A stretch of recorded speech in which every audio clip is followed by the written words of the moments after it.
non voglio fare dei commenti per cosa è stato fatto in passato perché non mi riguarda.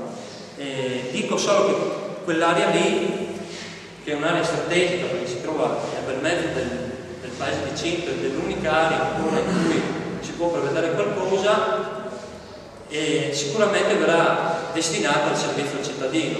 Di sicuro non verranno costruiti condomini come sono stati fatti altre parti. Beh, la rete fognaria sappiamo che è importantissima, c'è anche un'ordinanza del comune dell'obbligo di allacciarsi alla rete fognaria pubblica, quindi noi cercheremo di fare interventi puntuali, di ampliare la rete, di mantenerla con anche la manutenzione del depuratore pubblico.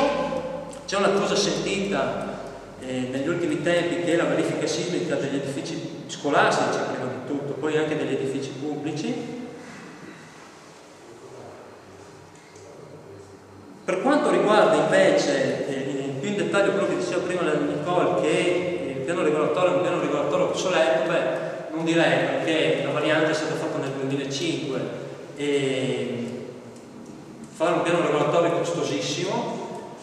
Direi solo che le norme che attuano il DLG di Cinto potrebbero essere riviste ad esempio con l'incentivo o con delle linee guida progettuali per l'edilizia privata per lo sviluppo e l'utilizzo delle energie rinnovabili, anche se in certi comuni, faccio, senza guardare il colore politico, faccio l'esempio di Portugallo che ha fatto un regolamento ad hoc,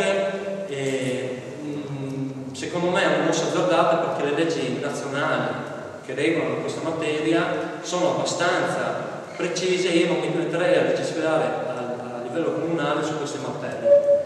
Certo, bisogna che il comune sia promotore di queste cose. Una cosa importante che viene lasciata sempre in disparte però è la determinazione delle rendite ICI.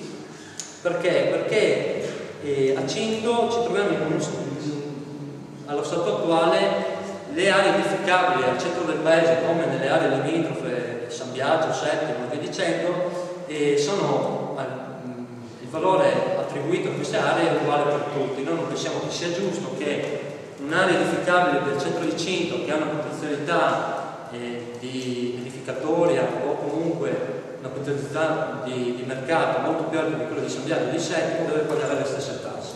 E questo, se è possibile, io dico sempre se è possibile, con i conti in mano cercheremo di modificarlo. Per il parco anche con la partecipazione della provincia che ci ha dato dei bei spunti, deve essere sì tutelato perché è un'area di interesse ambientale, ma sì deve essere anche potenziata la sua fruibilità. Come si può fare questa fruibilità? Due linee principali del nostro programma convergono. Uno è la partecipazione attiva degli agricoltori del paese, anche mediante nuove tecnologie, e dopo ve lo spiegherà meglio la Cinzia.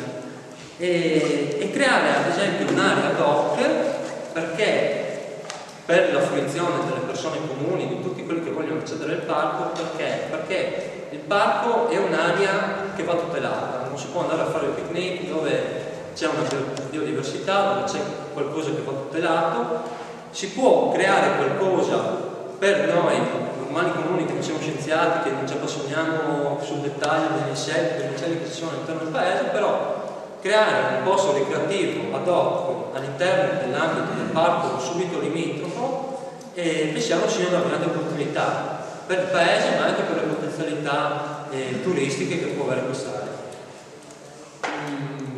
Basta, io